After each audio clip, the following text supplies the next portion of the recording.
Hi, my name's Tam. Welcome to another Emporium studio session. It's great to be with you live on the Emporium Creative Hub Facebook page. My name's Tam. I run an agency called Create Business, and today we are talking all about festivals and festivals in Bendigo. And I've got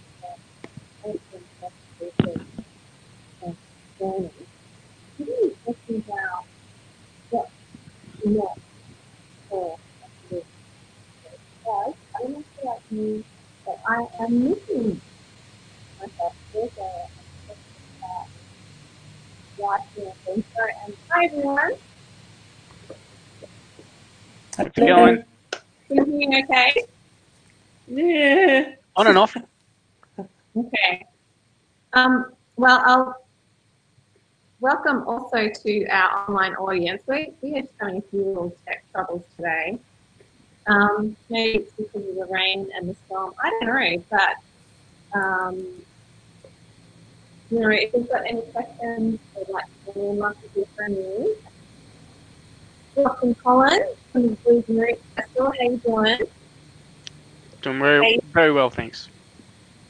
Good. Well, I can hear you out here. And Rosemary Sorensen. Hello. Bendigo Writers Festival, founder and director. Hi. Hello. And Dave, thank you for joining us. Hi, Tam. I think you're saying nice. Sorry, Tam. I think you're saying nice things, so I'll nod. Okay. The reception is really bad. And Dave from Lisbon, our very own international Exploratory music festival. Hello. Kia ora, everyone from Auckland. Hi. Hi. So good to have you here. And I'm just going to check my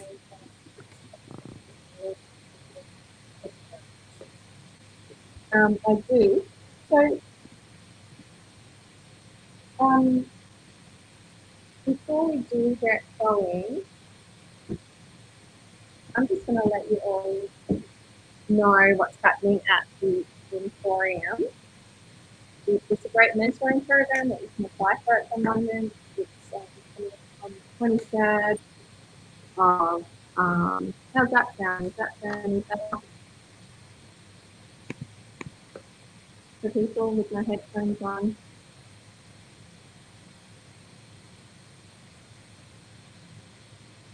No, just not hear me.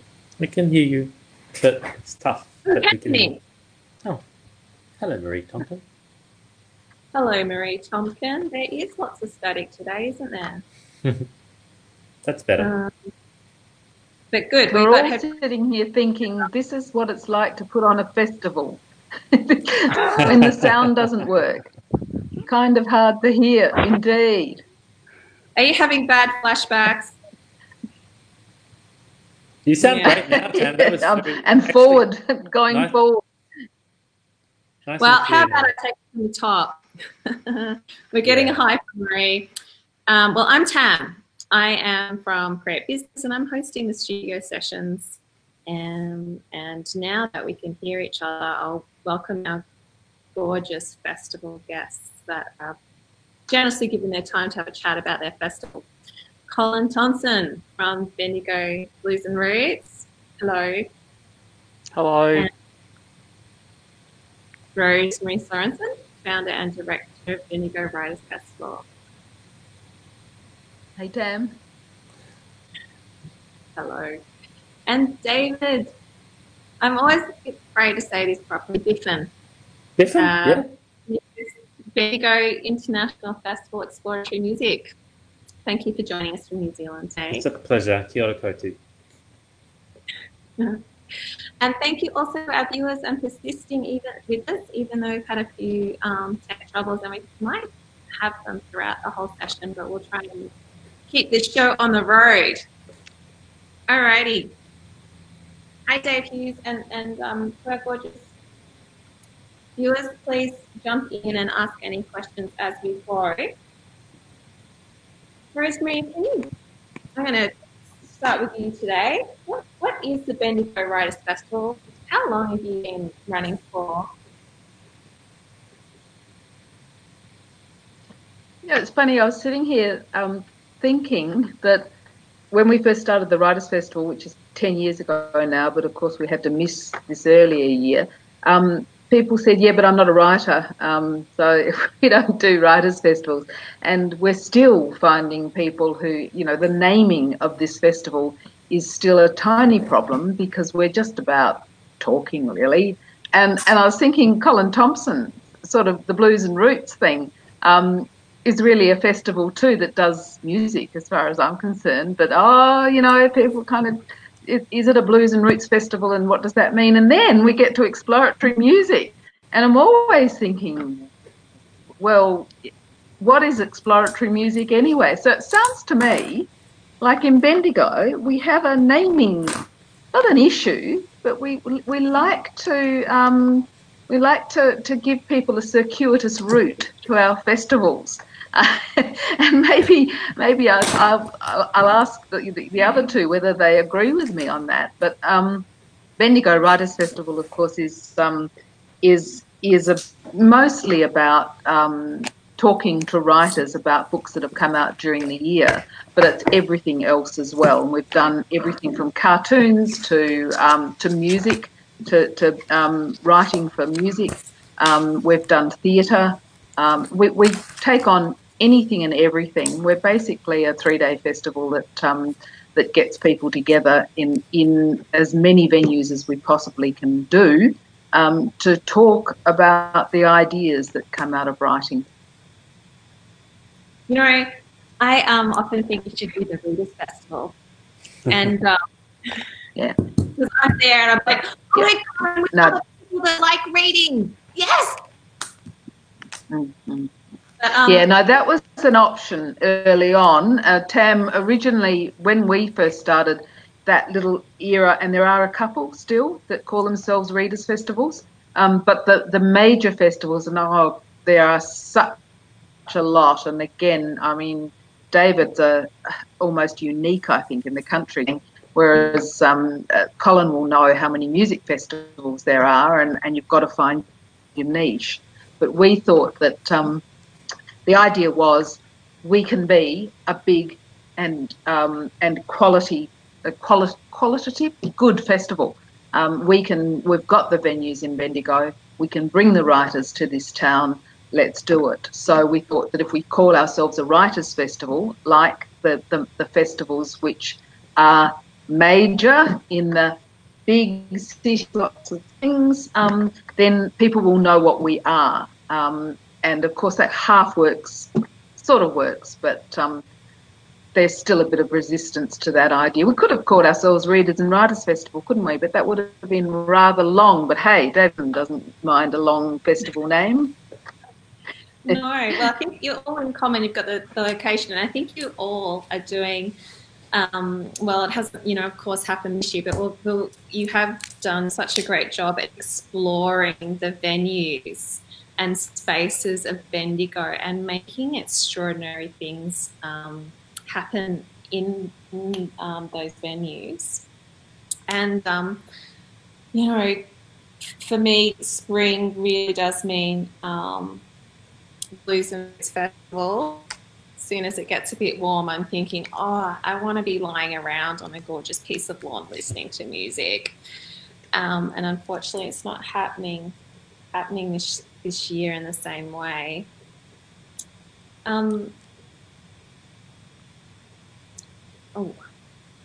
Colin, tell us a bit about you're the spirit and drive behind the Blues and Roots. And just before we went live, you were talking about the drive behind getting it off the ground? Tell us a bit about that. Well, I guess it was born of necessity from my point as someone who found the live music scene in Bendigo integral to my own happiness, and knew a lot of other people who felt the same way.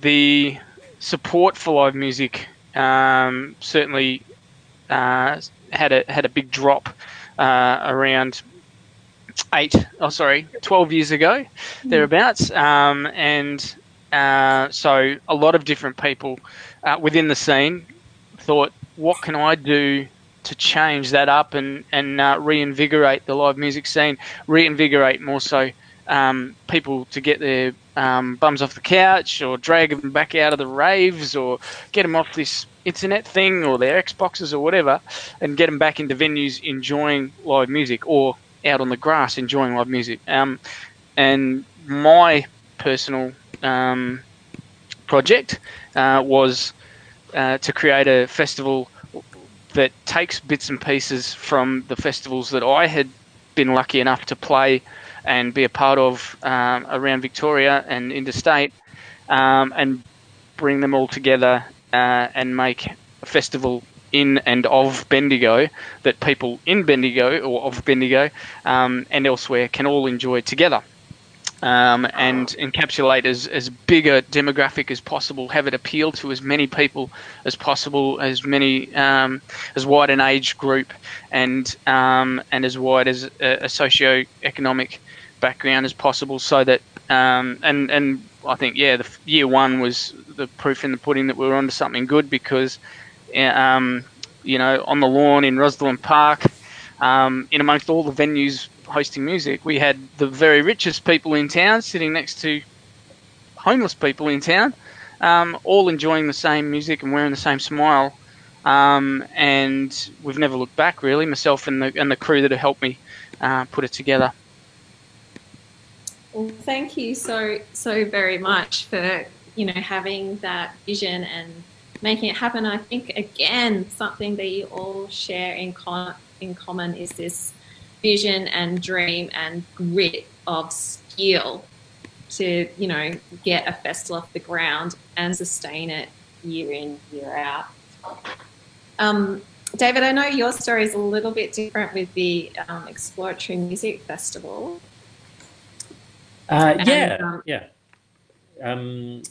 It's, I guess, for me, it was how to put it. I wanted to find a platform in many ways to sort of to bring focus and sense to a lot of the music music making that I was engaged with as a composer, which really didn't have much traction in Australasia. I'd say it's a regional issue rather than just within Australia. But concert music, for want of better, new concert music was pretty much dominated by either New York minimalism or by certain works that were coming out of the UK. And a lot of my affinities aesthetically were actually a lot more sort of European. So I found that I really, trying to establish an understanding around the kind of work that I was interested in writing, almost needed the further explaining, kind of going, well, this is the culture in which my sort of music personally sits. And so I was also conscious of the fact that I was doing quite a lot of big projects, that I was having to crank the machine up every time I wanted to do one, and that perhaps it would be better served for not only my own projects, of which I've only done a few actually over the 7 years we've presented, but that it could create an opportunity to foster a community and to really bring a lot of artists, not only from within Australia, but actually from our very fragmented community of practitioners from around the world. And Bendigo was I knew of Bendigo. I grew up in regional New South Wales, but I'd been living in Melbourne for some time. A colleague suggested Bendigo, actually. And he's actually just become the new creative industries minister, Danny Pearson. He was a Labor lobbyist that I knew from, that I'd co-opted onto my board when I was the chair of Melbourne Fringe many moons ago. And he was the one that sort of said, is he listening with us today? Probably not, but yeah, he's really good value. He was, we have very, very good, solid relationship as friends as well as colleagues. But I was saying, what we need is, we need ongoing infrastructure or ongoing presence. And he said, does it have to be in Melbourne? I went, oh God, absolutely not. And he said, oh, what about Geelong? And I went, no, it's too close. I'd done some work in Geelong and I didn't feel the fit was right. And then he said, well, what about Bendigo? And I went, do you know what? Absolutely, that would be amazing. And so over the course of the next 2 or 3 years, I made many trips up to Bendigo to meet people. I took a very sort of long approach to it, and then met with the city, met with various, I hate using the word stakeholders. I just met with lots of people, just to sort of see. And then we did a pop-up in 2012, just to kind of test the waters and give a proof of concept to the kind of thing that we would be doing to key people, which were about 26 to 30 people who came to that. And then in 2013, we were greenlit for our first proper festival, and we've delivered a 3-day event in early September for the last 7 years. Unfortunately, not this year. And we will be, but I'll talk a little bit later about our plans for the future. But our focus has always been, the reason why Exploratory is in there, I guess, is also because we were conscious that we wanted to reset the relationship between audiences and the music itself. The music had become, for whatever reason, whether you use terms like experimental or avant-garde, a lot of these pejorative terms were really turn-offs, a sense that the music was very overly academic. My own experiences is actually, if you choose really excellent music, really well-conceived, innovative music, regardless of the aesthetic, and you put audiences in front of it and you get out of the way, you don't need explanation. What you need is to kind of invite exploration. And Exploratory also resonated with the actual history of the very city in which we were housed. And for me, Bendigo always had to be the lead word in the title. So we knew it had to be international. We knew it had to be in Bendigo. It was a festival. It was music. And then what was the missing vowel to make the acronym fun? We just thought, yeah, Exploratory seemed to suit all the right hit points that we needed. I think with your festival as well, David, there is something a little bit different from the Blues and Roots Festival and the Writers Festival, is that you have got artists who are preparing for the festival and producing content, especially for the festival. Is that right? Yeah, I mean, I think that's common for you guys as well, though. You do have people who develop things specifically, and develop new material specifically for your festivals, I imagine, yeah? Yeah, exactly, because, I mean, it's sort of the nature of you trying to stop musicians creating new stuff, trying to stop writers creating new stuff.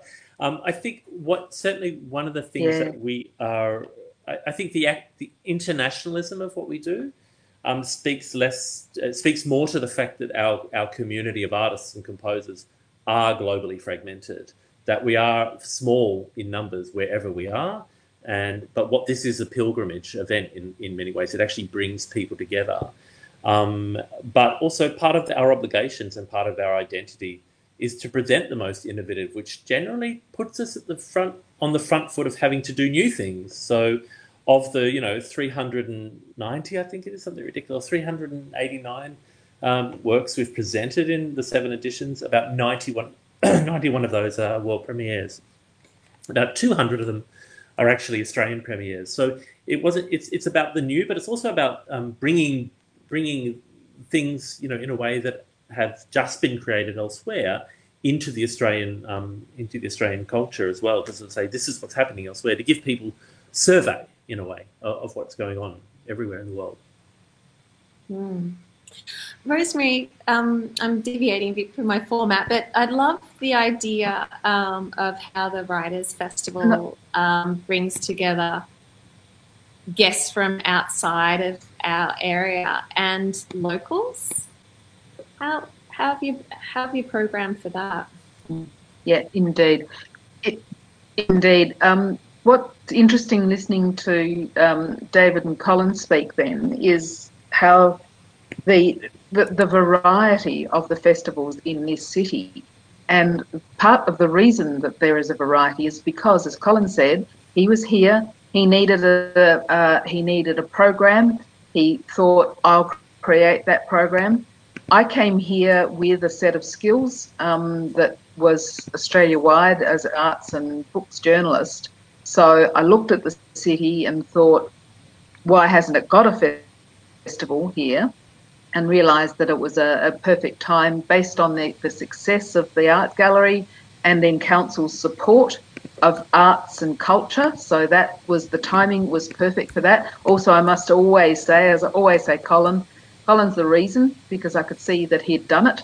I saw what he'd put together, and I don't think without him doing that, I would have seen that it was possible.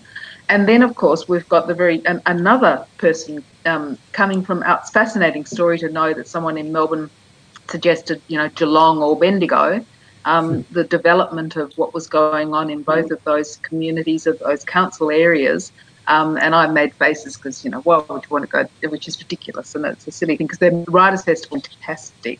But they're a very different kind of city. They don't have some of the things which I think make our festival, which is that cultural area, and the way it works as a precinct. But I've always thought, and it was something that I know Karen Quinlan used to say when she used to say, people used to say, how come you get such good exhibitions? And you'd say, well, why wouldn't we? Why wouldn't we go for the best? People have often said, oh, you just, sorry, who was that? Saying, agreeing. It seems to me that you can be very regional. You can be very regional, and I think that's terrific. But you also need to make people feel that they are part of a culture that, like David Chisholm was saying, that spreads out. It's like like a wheel that has hub, and that it's going from the centre. And I've always thought of Bendigo as being the centre of this Writers' Festival, and there's absolutely no reason to not to think of it like that.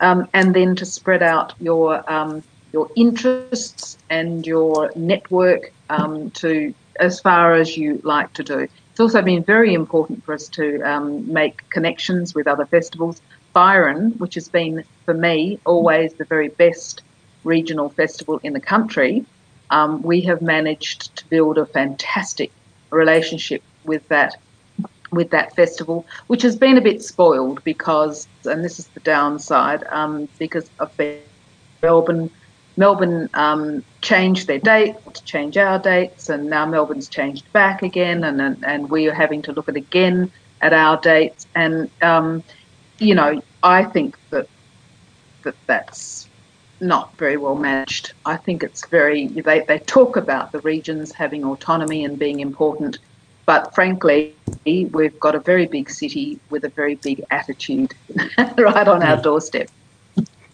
We do. I love all those points in there, that idea of, sitting in that idea of practice and, contributing something larger than just us, but contributing to art form, contributing to dialogue, contributing to ideas. That's just beautiful. It's made me so inspired. But Colin, you are obviously a big driver beyond a festival where you've, created sparks for so many people. And I know community has played a huge role in Blues and Roots Festival itself. Do you want to tell me about that? And also, I guess, move into that, what has COVID done to that community as well? What's really changed, or what's the impact been? Well, forgetting COVID for a second, the community aspect of our festival is everything to me, and to the core crew, because if it wasn't for all the people who, at the very outset back in 2010 when we first mooted doing this thing, if it hadn't have been for everyone who said, mate, this sounds like a great idea, what can I do to help, then it never would have got off the ground. Yes, I reached out and approached a number of people who I trusted with the idea and who I trusted their opinions and their input. But it was the amount of people who just came out of the woodwork, whether I knew them or not already, and put their hand up to roll up their sleeves and help out. And that has, like I say, just been the backbone of our operation, being volunteer from head to toe. Everyone who's involved in running the festival, it's just that community support and community buy-in and engagement and excitement generated, thankfully, right from the start. The local media being on board and helpful was a big thing, because prior to that, one of the complaints of the local music industry was that getting the media to print anything or show anything about the local music scene was virtually impossible. And we turned that on its head by creating relationships with all the local media people and found them a lot more supportive than the story goes, so to speak. So relationships are out there to be made. It's just a matter of putting yourself on the line and being a little bit more game than staying in your comfort zone, I guess, would dictate, and being willing to get things wrong and get up and try again and all the rest. And like I say, without that community, though, without my family being right behind it, without all the amazing friends who've been a part of the ride, all pitching in, an amazing committee. Our core committee is like 20 to 30 people at any given time. And, we've got obviously subcommittees for finance, for marketing, for this, that and the other. And people come and go because it's a volunteer organisation. People move location. People, have job changes and family needs that alter their ability to be able to stay involved. But generally, when someone leaves the committee but is still in the area, they tend to stay involved as a volunteer, regardless whether they've got full-on jobs on the committee. So I don't know. It's just been the most rewarding and amazing thing, as tough as it's been to not get much sleep for 10 years. It's been amazing just to make so many friendships, to see and for it all to come together on that particular weekend in November, to just walk around town seeing nothing but smiling faces, enjoying wonderful music. It's just, that's a big payoff. The wonderful thing, kick-on things that have happened has been like, the events that we get to do through the year, right from January onwards, once we collect ourselves in December, through the Old Church on the Hill, doing listening concerts where people can come and listen, and it's not about having a drink or you can have a drink, but it's not about that. It's about listening and connecting with artists, and artists feeling listened to. Those kind of gigs that we get to do, the Blues Tram monthly, all the other things that now obviously we've had to transition to the COVID era, and because at first, when it was obvious that we couldn't proceed with the next couple of events we had on the calendar, it was like, okay, well, let's just shut those down and postpone or cancel for now, and say, let's hope that we can do the Blues Tram again in June, or that obviously wasn't going to happen. Once we got to that point of realising this thing is in for the long haul, we are in for the long haul. And no events are going to happen in the foreseeable future, we needed to adapt if we wanted to keep providing paying gigs for artists, which is high on our priority, and if we wanted to keep engaging the community in live music, as unlive as it can feel on a screen. So that's where we adapted to the online Blues Tram, online gigs, which we dubbed for a while Bendigo Underground, because we were using underground venues. That's been challenging at various times as the restrictions kept changing, going up and down with what we were and weren't allowed to do. The Old Church on the Hill's been kind to let us in there more than once to do shows where obviously everyone's COVID safe, and we've got our protocols, and everyone's masked up. You only take your mask off if you're speaking on a mic, because that's allowed in the rules and all the rest of it. But everyone's still been in touch with each other. That's, I guess, we all obviously miss being together, and that's why we couldn't run a festival in person, even with COVID restrictions. We decided that not being allowed to hug or get too close to each other, it just wasn't something we were able to do and run the normal festival or a COVID safe version of it. So that's where we switched to, okay, now that we've done a few online events and know that we can do that, thanks to the financial and logistical support of our partners, being Bendigo Tourism and Major Events, Bendigo Venues and Events, Bendigo Tramways and Bendigo Heritage Attractions, etc. Being able to do that, okay, let's go ahead and do something on festival weekend, or what would have been festival weekend. So we're excited to be currently engaging around 70 artists from regional Victoria. Gets a really good buy-in for this one, because they're able to travel to Bendigo and shoot videos with us to be streamed on the weekend of the festival. But we're also doing a live concert at Alumbra on the Saturday night of that weekend, which is going to feature 3 regional but sensational acts, being Dean Haitani from Wodonga, This Way North from Yakandanda, and Benny Walker from Echuca. But yeah, we're going to have videos from all over the world. We've got artists that we work with who have sent us videos already and are in the process of sending us videos from Germany, Canada, US, Japan. We're excited to still be able to touch base with all these people, and that's the community side of it. Is everyone really rapt that we reached out to them, and the comms have been flat out and fun, and it's been wonderful to be able to liaise with all these wonderful artists again. Clearly, your determination to push, even if we can't see them in person. The culture of Bendigo, of venues shutting down to music and the media not backing music, you've definitely paved and formed a strong community there about artists performing it, but also that audience needing to connect and participate. And well done for making it through COVID. I know for all of you, COVID must be such a difficult thing to grapple with for this year, and of course, what's happening with the next year. And for me, in my work, COVID has proved in some ways to be an opportunity.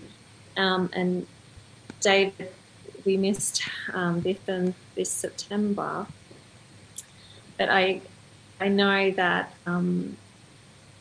COVID is maybe going to prove to unpack some opportunities, potentially for the festival and the genre that you work in. Do you want to tell us a bit about the festival and what you have done and how things might be transforming potentially? Yeah, absolutely, Tam.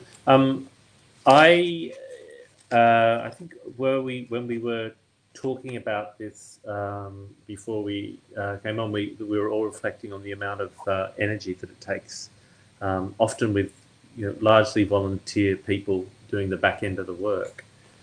And I think one of the things that one of the opportunities that I think COVID provided us was the opportunity to actually say, do we really want to do it this year? Like, can we take the opportunity, if there was ever going to be a chance when no one would judge us, can we just actually stop for a year, reconsider, and look at the model of what we're presenting, and really reconsider what the future might look like? There were so many sort of unknowns earlier in the year.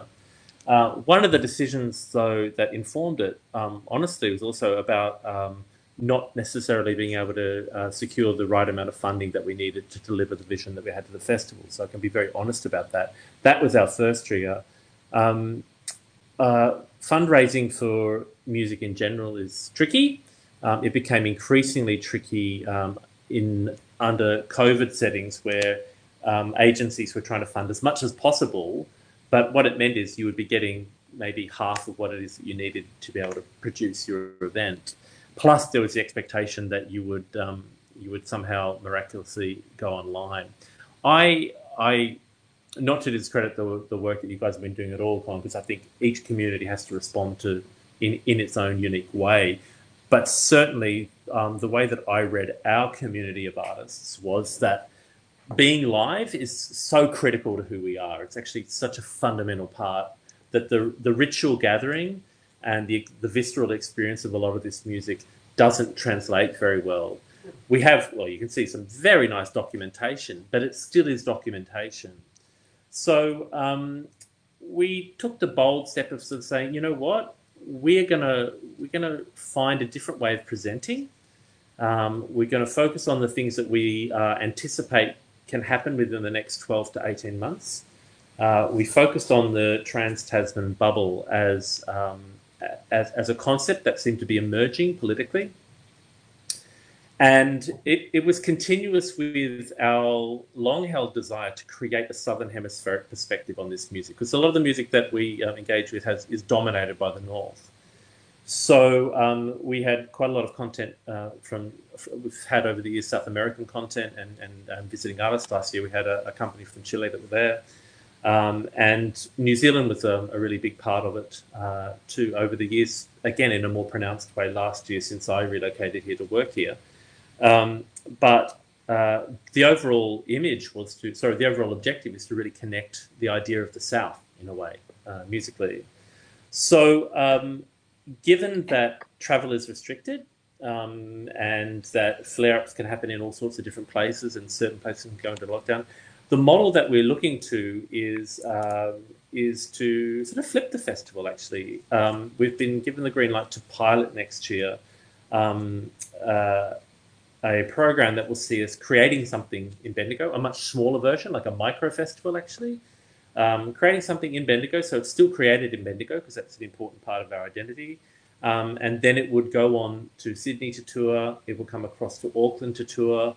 It may go to Christchurch. We're still fine-tuning that, to Hobart, and then finally to Melbourne.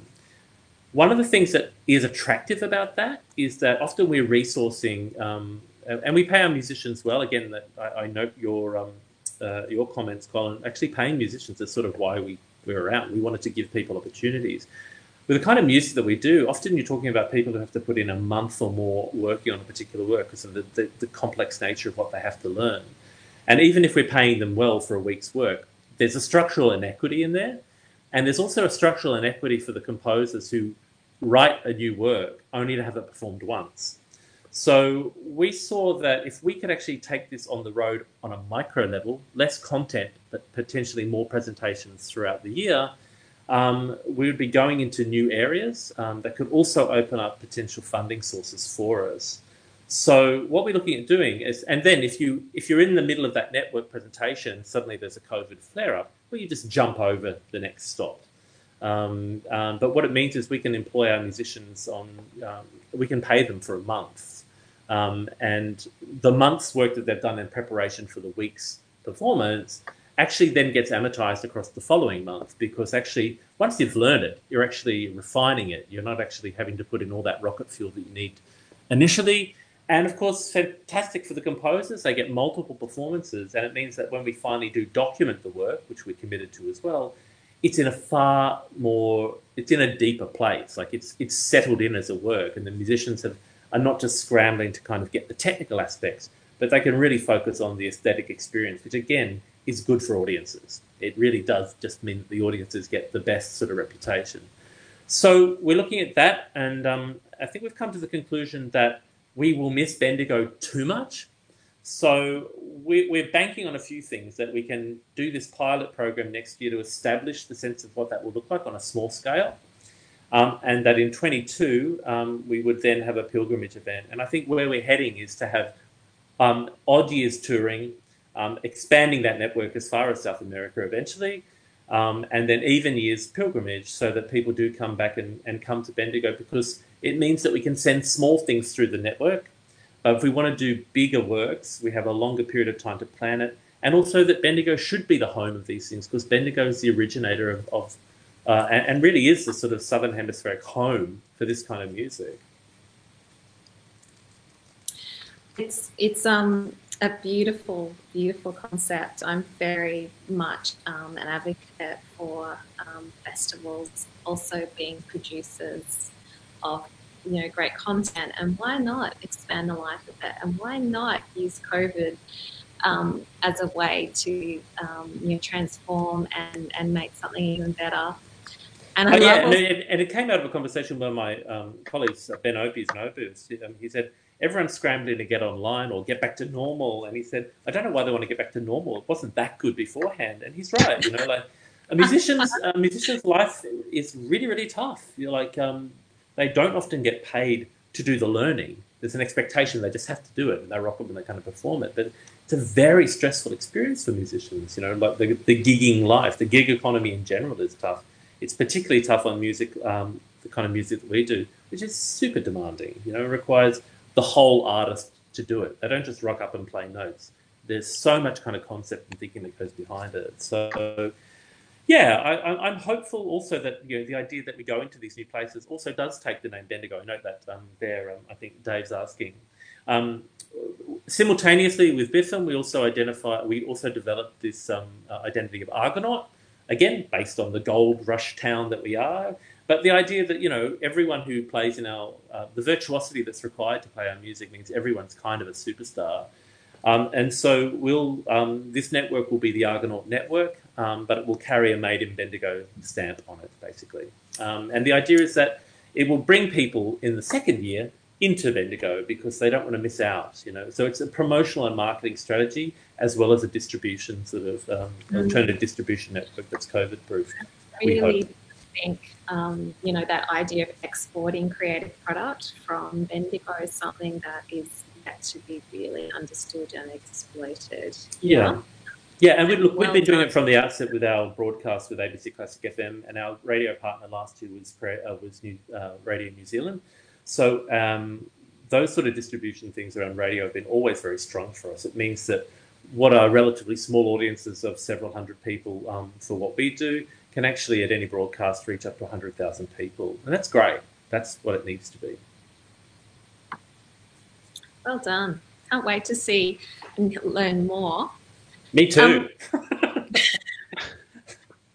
Got some good thinking space in there. COVID, I know as well, has led to some changes and probably some unexpected things for the Writers Festival too, Rosemary.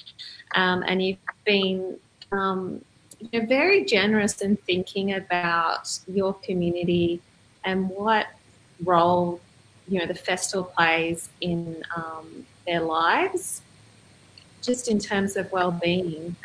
Lovely to hear a bit about that community that you're establishing. And Lyndon, who's our producer behind the scenes, you can see here, might be great to pop up that link I sent you for the Bendigo Writers Festival, your Facebook group page.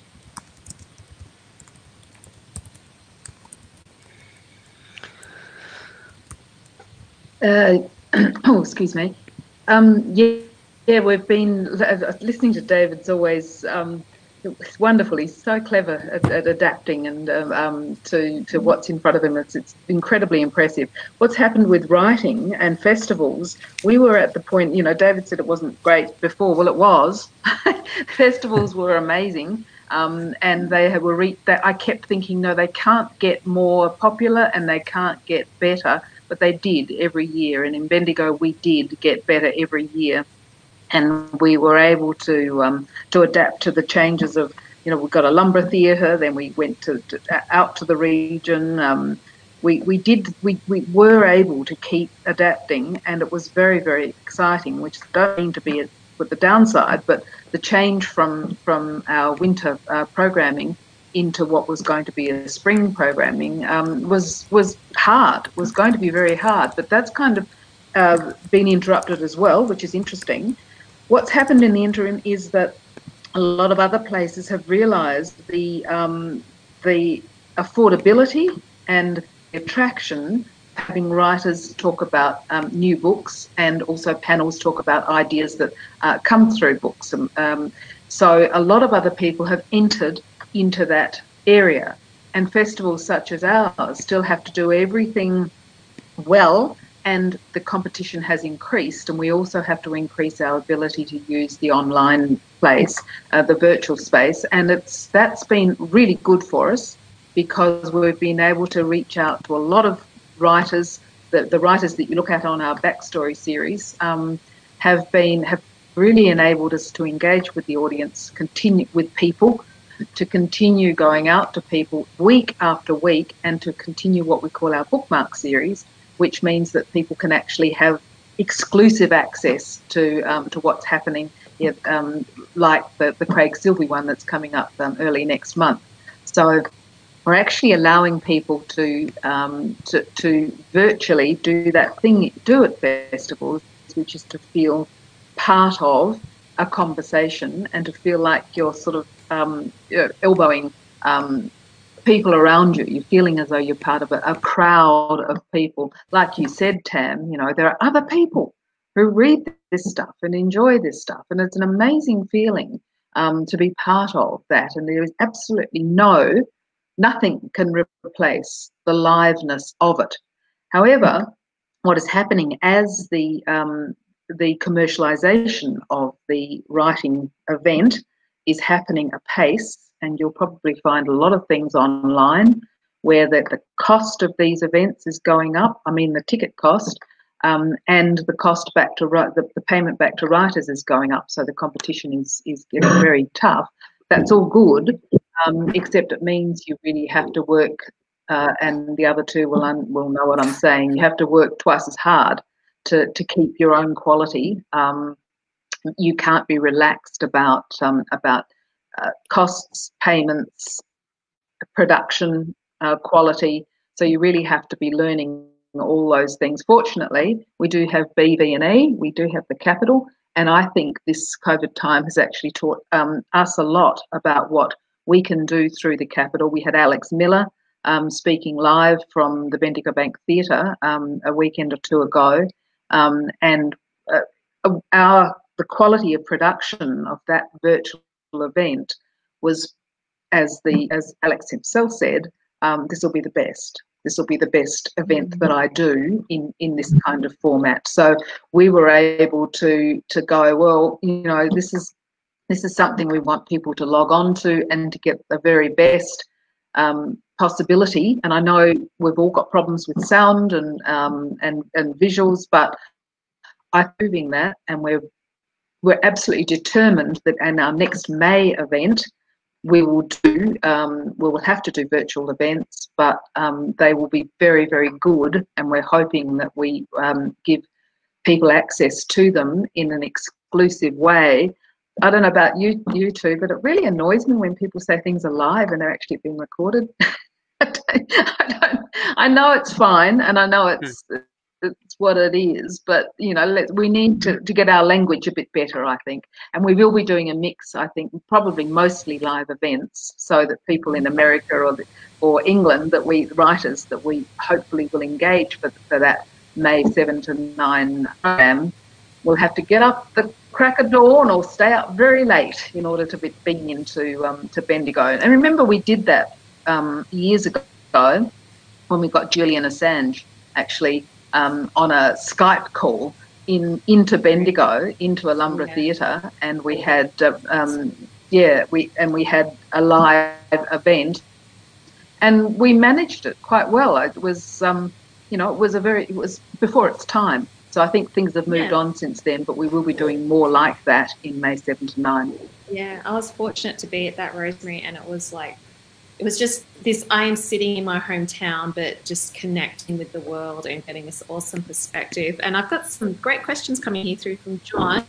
We've got about 10 minutes together as well to sort of flip through these things. But John's wondering what sort of audiences we've been getting online, and maybe that's you know, for you as well, Colin. David, I'm not so sure you're doing some live stuff, but how's that going? Are you getting that interaction? Are you getting people turning up? Are they registering and not turning up? What's happening? Colin, are you? I mean, maybe if I could jump in, we're getting extraordinary numbers, numbers that you wouldn't actually expect to come to your Writers Festival. So we can do, for our Facebook events, which are pre-recorded, or the ones that we're now developing, which are live, like this one, and with live chat, we're getting, totaling across our various Facebook, YouTube, and the couple of Facebook pages we use, 700 people to watching one of these bookmark events. That's crazy. Well done. Some of ours, if I may, we Colin, do you? What have you? Yeah, we've actually had well over 100,000 people watch the live streams we've done so far, collectively. Yeah, the live stream gigs that we've put on through the Blues Tram, and that's through our Blues Tram Facebook page, the festival's Facebook page, and the festival's YouTube channel, and so people can, you know, we try to make things accessible. Not everyone's happy to be on Facebook, and that's fine. So yeah, we've made sure that everything we do is available via live at the time via YouTube as well. So and yeah, the YouTube, not as many take that up, but the Facebook, because we're co-posting partners, you know, that's what it's all about, is getting partnerships with like-minded groups who, or, you know, bodies who are like, oh yeah, we need content. So we've been lucky enough to partner with not only Explore Bendigo, of course, but Visit Melbourne, who've got followers from all over the world as well. And so, you know, by the end of the performance, when these performers who have done these gigs with us so far are used to doing a live stream and go, oh, you know, 150 views, that's great, or, you know, however many. And we tell them, oh yeah, there was 18,000, you know, 25,000 views so far, because obviously then that just grows over the course of the weekend and then slows down during the week. But because once it's up, it's up. Yeah, so the look on their faces when they realise how many people have, you know, tuned in already, it's great to see, and it's fun to do, fun to share. Well done, Colin. I feel like, you know, I've just had you all for an hour. And problems. Yeah,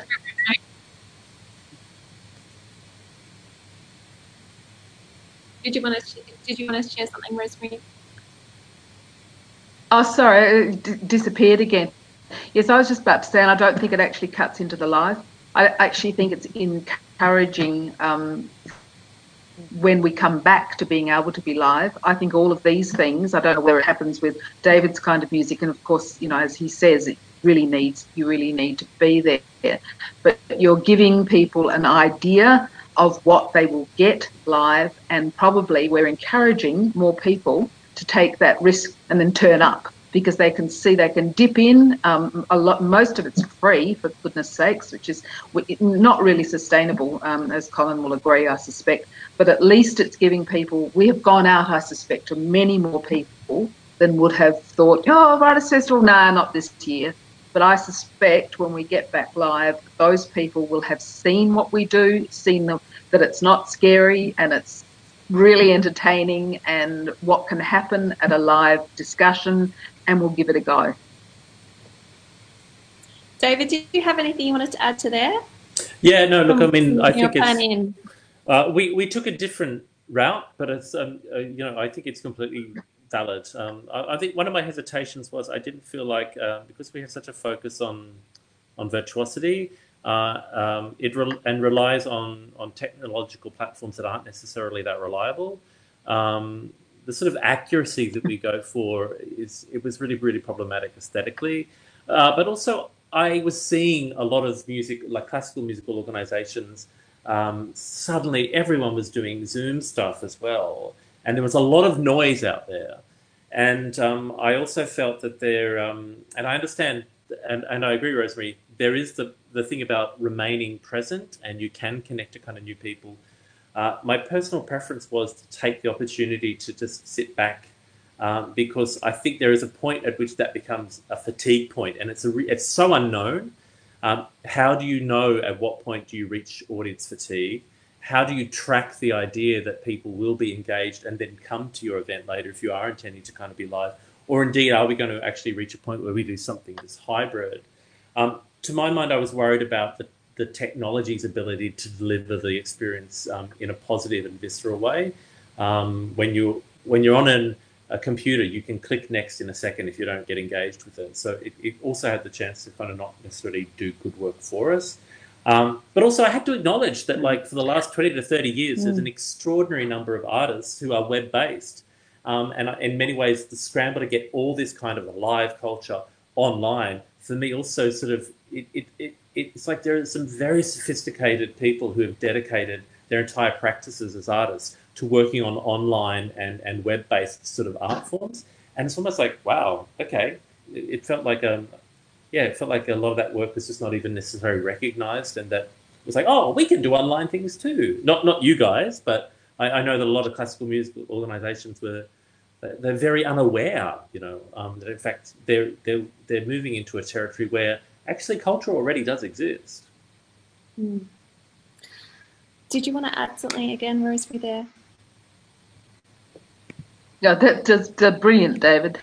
Absolutely spot on, that a lot of people moved into the space and said we can do it better, and all the experience that has gone into making sure that in our area, talking about books and writing is done well. A lot of people were skating in, and I can imagine in your kind of music that would be rather annoying.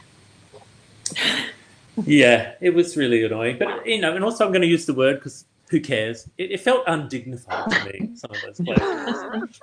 And I just thought, we're classier than that. But also, like I said, it was an opportunity for us to kind of go, hang on, we're kind of exhausted, and we're not a full-time organisation. We are run by, but how do we, squeezing in all the other responsibilities I have with my teaching here at Auckland University, and we were going online there. It's just like, oh my God, I'm going to have square eyes by the end of the year. I just thought, no, sit this one out and give. I hadn't had a chance to really rethink what we were doing, and even before COVID, were we getting a sense of event fatigue? Were people assuming, oh, it will always be there? And that's the danger when you have people like ourselves who put a lot of our time into it. We get exhausted. We are the greatest exposure to all of our festivals is our fatigue, finally, because we aren't employed. We generate employment opportunities for other people, but it's all done through this assumption that culture by its needs should be free. I like the fact that we all have this low cost or free access principle. I think it's so important as well. I grew up not in a rich family, so access is everything to me. And I love that that's a thread that binds all our festivals as well. We want people to be able to afford to access our culture. But we risk burnout at any point. So I took the year to just kind of go, I want to kind of rethink how we might reinvigorate what we do, rather than try and scramble, because it was just, I was going crazy otherwise, I think. Well, let's take that chat offline, shall we, at some point, David? I'd love to. Yeah, love to, guys. Thank you all so much for joining me today at the studio session with the Emporium Creative Hub, and thank you for believing in your art form, believing in your community, believing in yourself, and like sticking it out and just making awesome things happen. I know I deeply, deeply appreciate it. It's a big part of my life. Thank you so much. And thank you also for, riding out COVID. David, I'm just so excited for this model that you've crafted together. I can't wait to see what else, spins off this wheel. And Rosemary and Colin, I think you've really you know, what's also made me think we haven't really touched at all is that you have really pushed our production and technical ability as a community to host live events and to come together and make things happen even better. So that's so awesome. Thank you. And it sounds like you've got some really great partnerships that might not have otherwise happening now, and getting that audience off the ground. So thank you so very much. Colin, give us a plug for your virtual festival. Oh, look out. We'll be online. It's called Across the Wires. It's not this year's festival. It is a placeholder for our 10th annual festival that would have taken place this year and is now going to happen in November next year. This online event involves or exposes you to fresh performances from 70-odd artists from all over the world and a lot locals. And it's on from Friday around 6 p.m. The this coming Friday of November, and goes November.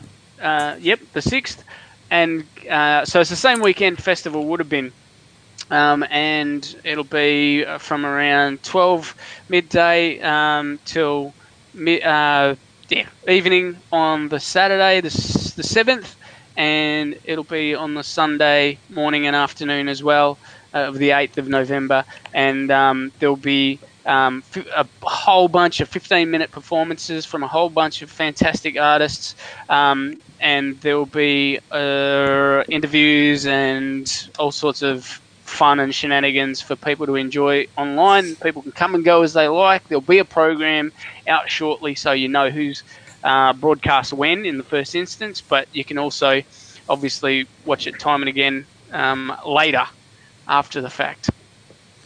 Can I just say how lovely it is to hear the word shenanigans? I miss Australia so much. Yeah. And I miss Bendigo. And I might say, look at Colin acting as it's all cool, it's all done, it's all ready, no problems. You got to get back to work, Colin. You sound like you've got a lot on your plate. Correct. And Linda's popped up a link so we can all sit back and relax and enjoy it. So thanks, Colin. And Rosemary, you've got some, regular awesome things for people to join in. Linda will pop a link up of that. Yeah. I have to do a spiel for the Emporium Creative Hub, which involves joining their Facebook page and getting involved in the creative community here. And also, they have got some great mentors. If you are a creative enterprise or looking to get something off the ground or to boost what you do, we have got some great mentors that can work alongside you next year to make some awesome things happen. Maybe a festival. Look out. Thank you once again for your chat. It was just wonderful. Thank you. We've got lots of archive stuff on Bandcamp too, and the Biffam Archive too, which is all free access still. So lots of recordings there. We will send that around. Thank you, everyone. So good to see you guys.